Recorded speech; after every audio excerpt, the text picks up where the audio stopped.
रहा है दोस्तों कि उपनिषदों की संख्या कितनी है, तो इसका सही आंसर हो जाएगा 108। ए नंबर सही आंसर है। अगला नंबर प्रश्न देखिए, क्वेश्चन का रहा है कि पुरुष सूक्त का उल्लेख किस ग्रंथ में है, ये आपसे पूछा जा रहा है।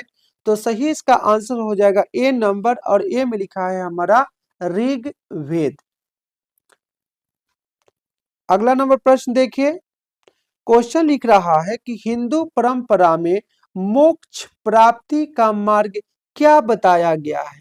तो इसमें 4 गो ऑप्शन है, लिखा है ज्ञान मार्ग, कर्म मार्ग, भक्ति मार्ग, और चौथा में लिखा है इनमें से सभी। तो इसका मतलब ये सारा का सारा मार्ग है मोक्ष प्राप्ति का। डी नंबर सही आंसर है। अगला नंबर प्रश्न देखिए, क्वेश्चन करा कि सर्वाधिक प्राचीन स्मृति ग्रंथ कौन है। इसमें सही जो आंसर आपका निकल के आएगा मनु स्मृति, बी नंबर सही आंसर है।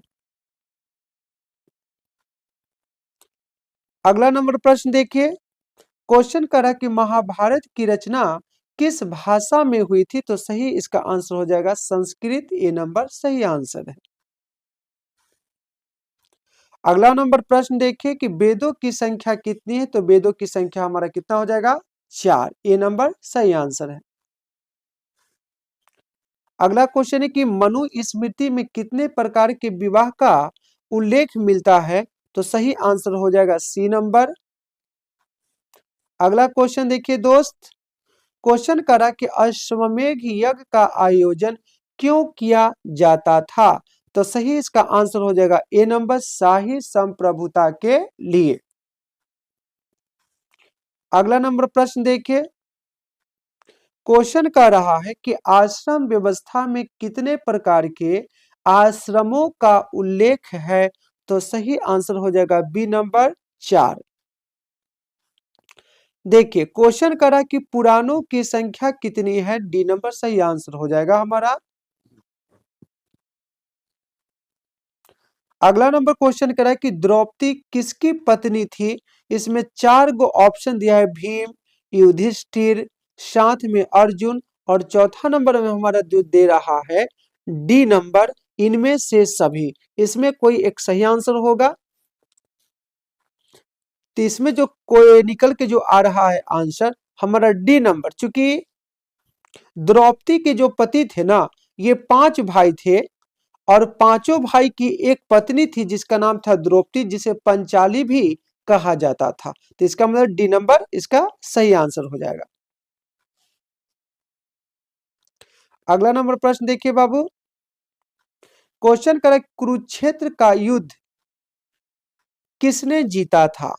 तो इसका सही जो आंसर निकल के आ रहा है हमारा ए नंबर, और ए में हो जाएगा पांडव। यानी कौरव और पांडव के बीच में कुरुक्षेत्र के मैदान में महाभारत का युद्ध हुआ था, और महाभारत का युद्ध कितना दिनों तक 18 दिनों तक हुआ था, जिसमें पांडवों की जीत हो गई थी, कौरवों की हार हो गई थी। अगला क्वेश्चन देखिए, कहता कि महाभारत की रचना किसने किया था।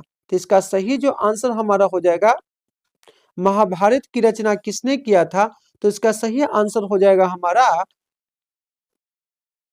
वेद व्यास। महाभारत के लेखक कौन हो जाएंगे, वेद व्यास।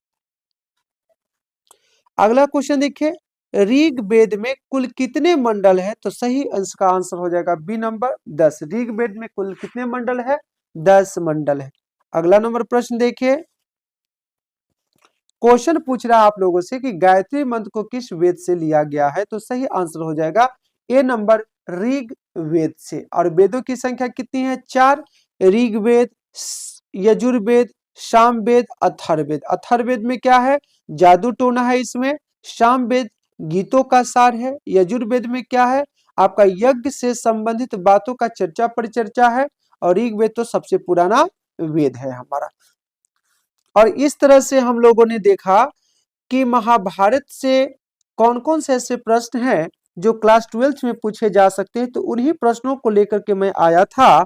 तो आप लोगों से काइंडली रिक्वेस्ट है दोस्तों कि एक एक प्रश्न को देखते चले। अगर वीडियो अच्छी लगे, आपको क्वेश्चन अच्छा लगे तो जरूर शेयर करें, सब्सक्राइब करें। बस आज के लिए इतना ही मेरे प्यारे साथियों। जय हिंद, जय भारत।